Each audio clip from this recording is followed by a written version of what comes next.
I'm bored. Let's read a book. Oh! Tolrin was right. Samuel, Merton, Dorothy, Rin, and Crystal all stood outside, waiting. The late afternoon westerly swished the leaves of the red oak under which they had gathered. Behind us, the Danger Gelders' quarters loomed black even in the sunlight. Samuel wore his pack and a pair of short swords, short staves. A closer look revealed. Merton wore no obvious weapons, nor did Dorothy. Rin had on both her belt and a short sword and a throwing knife. The second knife was concealed in the hidden thigh pocket of her trousers. Crystal wore her faded blues and the blade I had bought her, although she had replaced the cheap scabbard with an older but sturdier one of hardened gray leather. She nodded at me. I wiped my forehead and nodded back, then walked over to her. "Tolrin was hard on you," she observed. "I'm fine." I didn't really want to talk about it. Tamara came out looking the same way. "Why didn't you?" She didn't giggle, just smiled gravely. He told me I might be happier in Kandar, and to weigh what I had really wanted carefully. A cold weight settled in my guts. "Are you all right?" As she spoke, her hand was warm on my shoulder. "I'm fine." "What did Tolrin tell you?" Her voice was gentle, again musical. I shrugged. What he told everyone, I guess, that I had to find myself for myself. Except it's going to take a long time. Crystal nodded. Her fingers squeezed my shoulder, then relaxed. "You'd better get your pack." "Thank you." I did not look at the others as I headed past Rin and Merton and through the open doorway. One door was ajar, Tamara's. I didn't look inside. In my former room, my things were where I had left them. The pack lay on the bed, the staff beside it, along with the knife. Not that I had expected to use the knife for anything besides a cutting brush, meat, and other non-intelligent objects. My heavy cloak was rolled up onto the top of the pack, with the knife on my belt. I slung the pack over my shoulder and picked up the staff. The door I left open as I left a minor protest against the order of the Brotherhood. Tamara had left her door open as well. By the time I had stepped outside, my feet moving from the smooth stones of the interior hall to the heavier, weathered paving stones of the walkway that would eventually lead to the harbor, everyone was waiting. Waiting with Tamara and the rest was a woman I had not seen. "My name is Isolde," she announced. "I will be your guide from here to Freetown." Her hair was silver blonde, cut squarely across the back of her neck, and her eyes were dark gray. She wore a faded green one-piece coverall and black boots. At her belt were a pair of knives, one on each hip. The belt was wide, of black leather with a triangular silver buckle. The Edeon is a half Nordland streamer registered out of Brisa. We have 2 cabins, which shouldn't be that much of a problem since Freetown isn't much more than a day and a half under normal conditions. Problem? Why would 2 cabins be a problem? I glanced over at Tamara, but the redhead was staring at the ground, ignoring Isolde and me. Even from nearly 10 cubits away, I could see Tamara's fingers were white from how tightly they gripped her staff. Make the transition easier, we have an inn in Freetown where you will all stay, assuming you wish to, tomorrow night. Once we reach the inn, it's only a short walk from the harbor. You'll receive a last briefing on the current conditions in Kandar, things like which provinces or duchies to avoid and why. 2 days from now, you'll be on your own. Any questions? Coughed Merton. Who pays the passage costs? Those have been taken care of by the Brotherhood, so have your meals and lodging at the Traveler's Rest. After all expenses are yours. Isolde glanced around the group, looking for other questions. Why are we going on a Nordland ship? Rin's voice seemed to silence even the breeze. Why not? Isolde's tone was amused. The Eladon is headed where you are going, and it's a lot cheaper than sending a Brotherhood ship on a special run. It also tells the world that Recluce is harsh enough to throw out its own. As she spoke, Tamara barely glanced toward Isolde. The brittleness of Tamara's voice surprised me, as did its ragged sound. What this is the confident woman who had trashed me so soundly with the staff in our initial sparring, the woman who understood order theory better than Magister Lennet. That is also partially true. By your actions or beliefs, you have chosen not to accept Recluce. Until you do, you are from Recluce, but not of Recluce. I almost shivered. Isolde's matter-of-fact tone was more chilling than any of Kerwin's lectures have been. No threats, no scare tactics, just this statement. Unless you believe you don't belong. Tamara glanced up from the grass, and I tried to catch her eyes.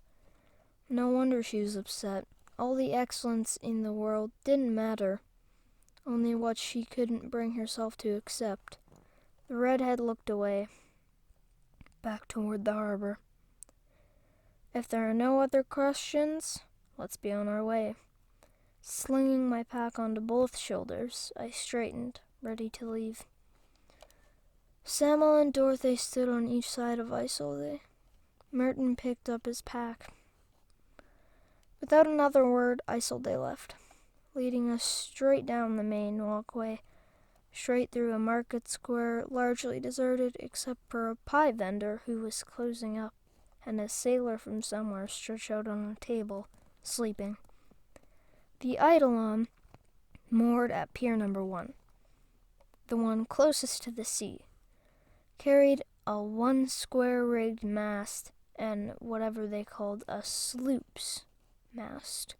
A mizzen mast, I thought. Amidships, between the masts, were two paddle wheels, one on each side.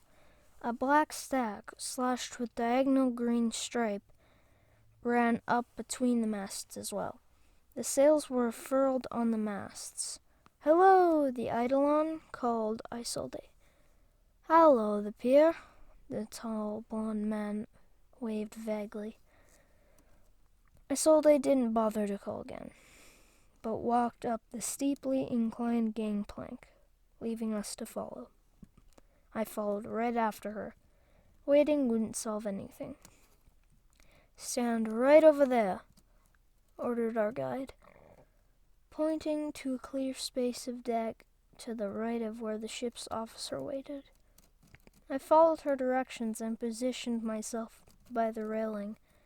A quick glance toward Nylon reassured me that I could still see the market square, though most of the tables and booths had been deserted even before we had passed by on our way to the harbor. 8 passengers, as agreed with Captain Herelook. Isolde started right in with the mate on duty, a man with short blonde beard and a sleeveless shirt that revealed a heavily muscled and bronzed arms. At first, as I stood by the rail, I could smell nothing except a lingering scent of something salt, soap, varnish. The deck was clean, aside from several coils of the heavy rope by the foot of the masts. The railing, as my fingers brushed it, felt faintly tacky and glistened as though recently varnished. 2 sailors stopped their work on the windlass, or something like it, to survey the group that had trooped on board. "Witches, the whole lot," observed the older, a wiry man with salt and pepper hair. Clank, his armor knocked the handle loose from the assembly. See if you can pry loose that broken edge. The ship seems clean enough, if small, noted Merton, stepping up next to me. Small? Haven't you seen the Hemmerian fighters? Some of them are nearly 300 cubits long. I shrugged, not really having thought about it. Good thing it's only a day and a half. I'd hate to go to hammer on this. That would take nearly 8 days. Tamara stood by herself further down the rail toward the bow. I walked away from Merton and stood next to her. She said nothing, just looked up at the black wall overlooking the harbor area. As much as I had first looked at the same wall, wondering how it could look so insignificant from behind and so imposing from the waterfront. Are you all right? I tried to keep my voice low. Does it matter? She sounded tired. Yes. Why? I didn't know what to say. Because... She didn't say anything. She just kept looking from the harbor wall to the hill wall and back again. After a while, I eased away, thinking she wanted to be alone. Oh, sorry. I backed up and I backed into Rin. Since it's only you, Laris. I thought she was joking, but I held up my free right hand. Since I was holding onto my staff with my left, I apologize. We'll accept, added Crystal with a soft smile. She didn't giggle. All right, interrupted Isolde. Let's get your gear stowed. Follow us. Rin shrugged. Crystal and I both shrugged back. All three of us followed Isolde and another officer. The officers were taller than the crew and had yellow collars on their sleeveless shirts. Aft and down a narrow wooden staircase. The sailors all called it a ladder. I'll bunk with Samuel, Laris, and Merton, announced Isolde. We'll take the first cabin. Merton's face went blank, as did Dorothy's. I thought Rin and Crystal nodded, but couldn't see for sure in the dimly lit passageway. The cabin was the size of a large pantry with 4 built-in bunks, 2 on each side, 1 above the other. Each bunk had a thin pallet covered with a faded linen sheet and a folded brown blanket, no other covers. The floor space between the bunks was less than 3 cubits. A single porthole graced the outboard side, opposite the door. 2 lockers fitted side by side under each lower bunk. Isolde threw her pack on top of the outboard bunk. Laris, you're the most agile. Why don't you take the other top bunk? Since it wasn't really a question, I put my pack up on the other top bunk. You can use the lockers. No one on the ship will steal anything. She glanced at me. Please leave the staff on your bunk until we land. Always the staff. I tucked it next to the pallet, then squeezed my pack into one of the lockers. Samuel eased his smaller pack into the other one. Merton was shaking his head as he knelt to get into the other locker. Is it all right if we go back on deck? I asked. Of course, just stay out of the crew's way. So I went up to the header. Woof, woof. Through the timbers I could feel the steam engine as if it had come alive. The helmsman stood at the wheel of the bridge, flanked by a silvered and weathered man I took to be the captain, since his entire shirt was yellow. Lines aboard! Lines aboard, sir! Clang! Pressure on the boilers. Stand for paddles. The whap, splat, the whap. Slowly, ever so slowly, the paddles began to turn as the Eidolon eased off the pier. I nearly tiptoed to the rail to watch the Eidolon's departure. Tamara stood by the same point on the rail as when I had left her. She must have gone below because both her staff and pack were absent, but her posture was the same. with its black slate roofs, black streets, and black walls lit by the low western sun, and with the grass hidden behind the walls. Nyland looked more than ever like a brooding fortress rising from the sea. Nothing reflected the reddish near-setting sun, except the water itself. In a way, the scene reminded me of one I'd seen in my father's history books, the white city of Freven under the Chaos Masters. But Freven had been all white, and it had perished. Nyland endured, its black order steadily guarding Recluce. A shimmer of distorted air caught the corner of my eye, and I turned my head to see one of the long and mastless black boats of the Brotherhood trailing the Eidolon. A single narrow turret gun bore on the Nordland ship, shifting slightly as the Brotherhood ship easily drew up and took station on the Eidolon's stern. "You do that so easily," her voice was pitched to me, barely carrying the 3 cubits between us. "Do what? See the unseen?" I shrugged. I never thought whether it was easy or hard. I just looked. It is a strange-looking ship, though. "It's not really fair, you know." The redhead's voice was expressionless. So expressionless that I felt colder than the sea breeze whipping through my tunic should have made me feel. "They don't care how hard you try. They don't care how much you learn. They don't care." "The Brotherhood, you mean?" "They don't love. You're the child of one of the High Temple Masters. You don't swallow their beliefs, and they throw you out younger than everyone else." "High Temple Master? My father?" The Brotherhood ship increased its speed and veered toward the right, pulling up beside the Eidolon. The impression of order and power pounded at me from more than 100 cubits away. "You don't even know, do you? Is that fair?" "No, but they don't go by what's fair, Tamara. It's already pretty clear to me that they don't go by what works. If we get in the way, then we go." She turned to me, and her face was white. "You agree with that?" Each word was evenly spaced, dropping like a hammer on a forge. I wanted to step back, but the ship lurched, and instead I grabbed the railing. The Eidolon passed by the breakwater, and the waves were higher. Thwop, thwop, thwop, thwop, thwop, thwop. The paddles churned, dipping into the water with increasing speed, and a heavier and thicker plume of whitish smoke billowed from the stack. For sailors were scurrying over the masts as well, releasing and adjusting the canvas of sails. Do you agree with them?" asked Tamara, thrusting her face closer to me. "I don't know.